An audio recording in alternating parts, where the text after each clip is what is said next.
Oh my God, Paul McGuire Grimes, ABC Minneapolis. Ooh, I gotta get some water after this. Now, you still with us? yes, I'm still here. Hold on. Nice to meet you, Paul. Thank you, too. Now, Tom, I read that you weren't really familiar with the comics going into this beforehand, but you came to really love them. And for other people that may not be as familiar with the comics, what is it about that storytelling that is so enriching? Oh man, I mean, it's almost indescribable. I mean, that's why I'm so excited that we've made something that people can watch, because I want them to kind of to enter it as enter into the unknown of it and to fall in love with it in the same way that I did as a Sandman virgin. But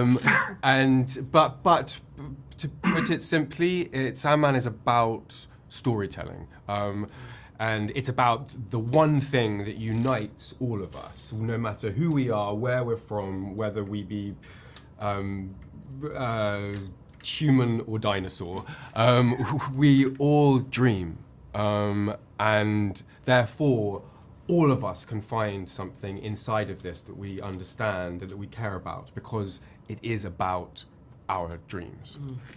Yeah, I will admit, I was a Sandman virgin going into this, and I am loving it. And I think the design is so incredible. Yeah. Now, speaking of the design, I think that costumes are so important. And Vivian, you have such a chic look to Lucienne. How much of her did she kind of come to you with the costume design, and maybe the conversations that you had with Tom?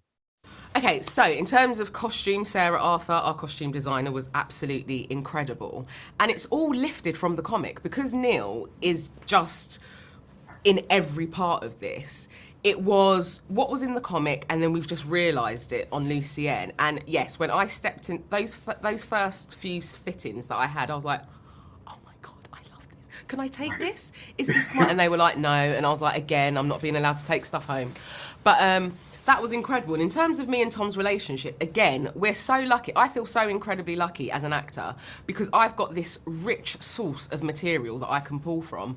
And then on top of that, I've got the creator there. And then on top of that, we've got Alan Heinberg, who's adapted this amazing script.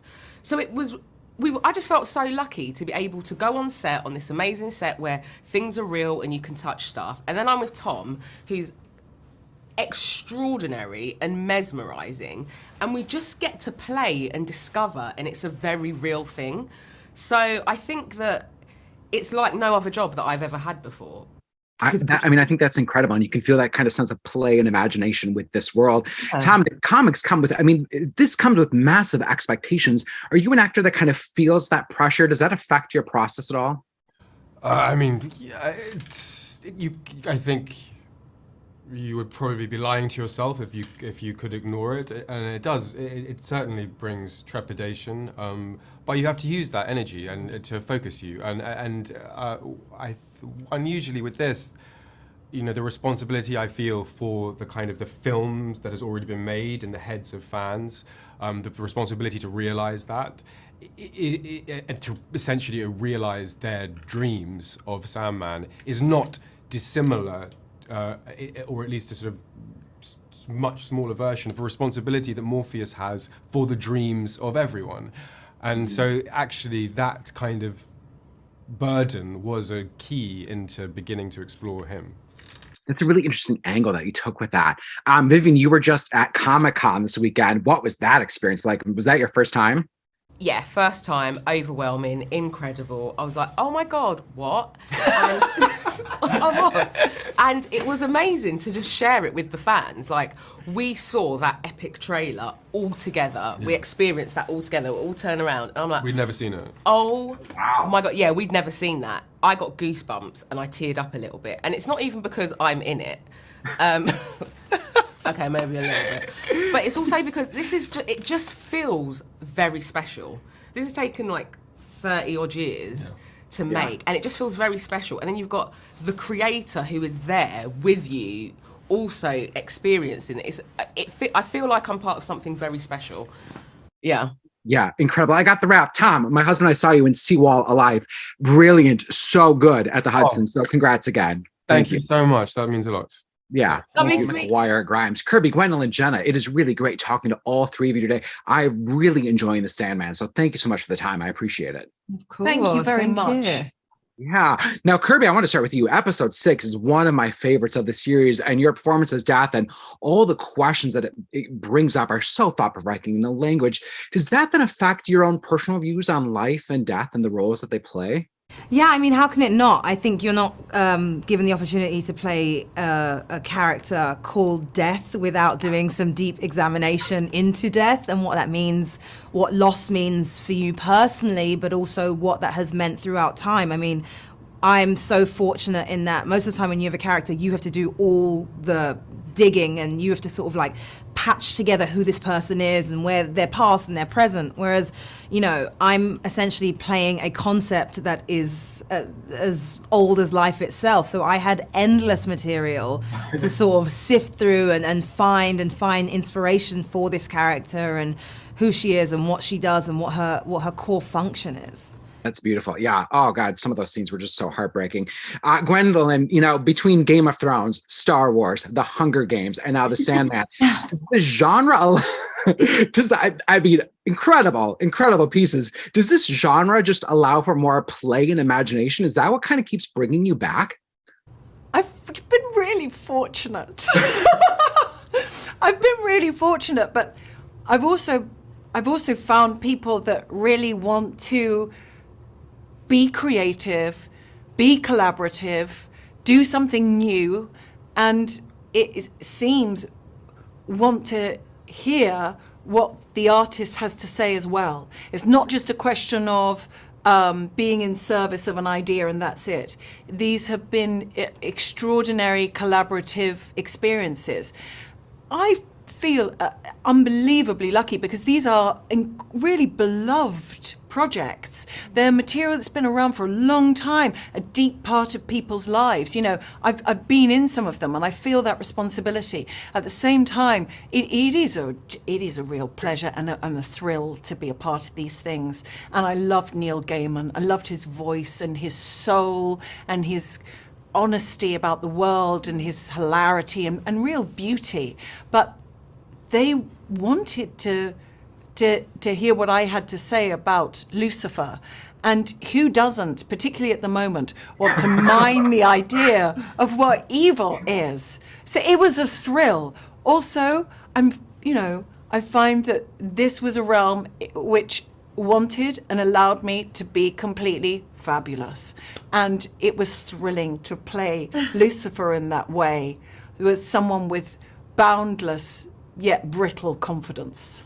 Right. I love your costume design, by the way. Like, stunning. And I know your partner designed it, and it was My fantastic. partner, Giles Deacon, designed my costumes. And again, it was just so collaborative between Alan and Neil and Sarah Arthur, our wonderful costume designer, and Jamie as well, our director. We all talked about what would work.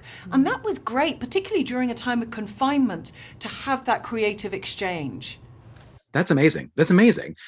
Jenna, you're playing kind of a new take on the character of Constantine, which we've seen in other movies and comics. Was it kind of liberating, kind of creating her fresh, or was there still kind of a responsibility to kind of think about those other iterations? No, it was really liberating. But I feel like Alan from the comic book and what he's translated into the script is so. I mean, it leaps off the page, and it's so whole and there and layered and complex, and so it was all there for me. I didn't need to go to the other versions, and in a way I didn't want to either, because I didn't want to be influenced, because what came just from the reading was it was so clear. So I found it really, really liberating. I love it. Oh, I got the wrap. I wish I could keep talking to all three today. Congratulations on The Sandman. Incredible. And I hope people enjoyed it as much as I have. So thank you. Thank you. Paul McGuire Grimes, ABC Minneapolis. Vanessa Razan, it is really great talking to both of you today. I'm really enjoying The Sandman. It is fantastic. So thank you for being a part of it. Thank you so much. Thank you. Yeah. Now, Razan, I want to start with you. The Sandman comics have had such this massive following for decades. What do you think it is about Neil Gaiman's characters and the writing that just continues to fascinate us? Oh my, that's a very good question. I think it's because it's offering something that's a bit of a fantasy, which is far from you, but at the same time, he incorporates little human experiences that are close to you. So he's offering a mirror of what we actually go through, because we do live in a fantasy and illusion world, but we also have human experiences like grief, life, death, and all these different things that he offers in a very enticing way. I mean, absolutely. Yeah. Now, Vanessa, do you feel a sense of pressure at all coming into this, knowing that it's so high that people are so looking forward to it? And how do you deal with that kind of pressure? Dang. I actually don't feel, I didn't feel any pressure. I was very calm.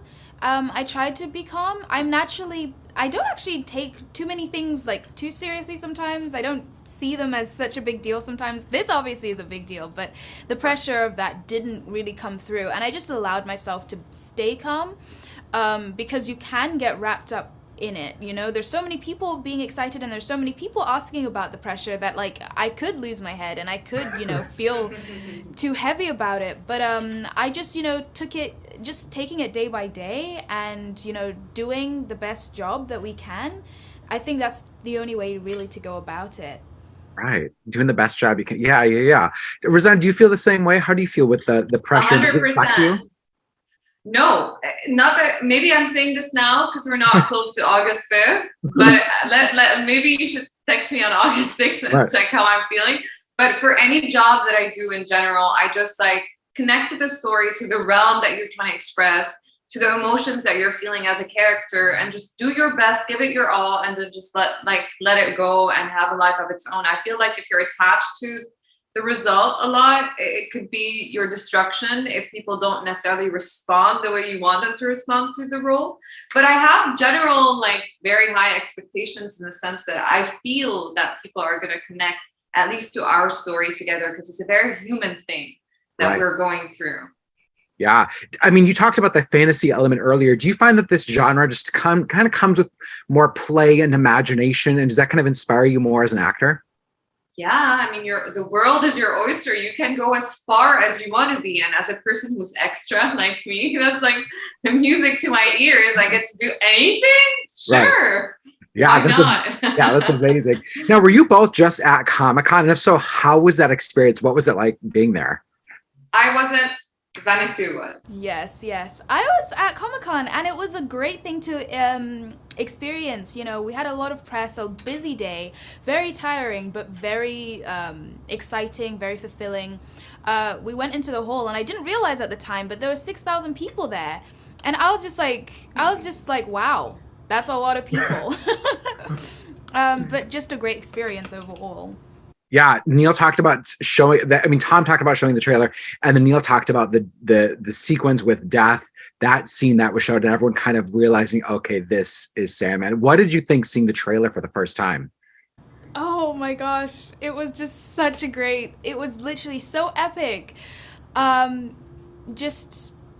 It was so good.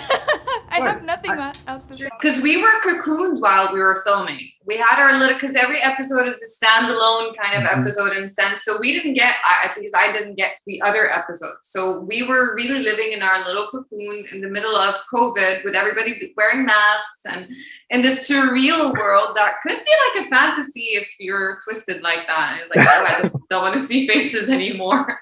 You know, that's one of the things I love about the show is that each episode kind of feels like its own little mini movie that people can kind of latch onto one story or the other. Yeah. I got the wrap. It was great talking to both of you today. Congrats on the Sandman, and I hope that people really enjoy it. Thank you very much. Crossed. Yeah, you're welcome. They will.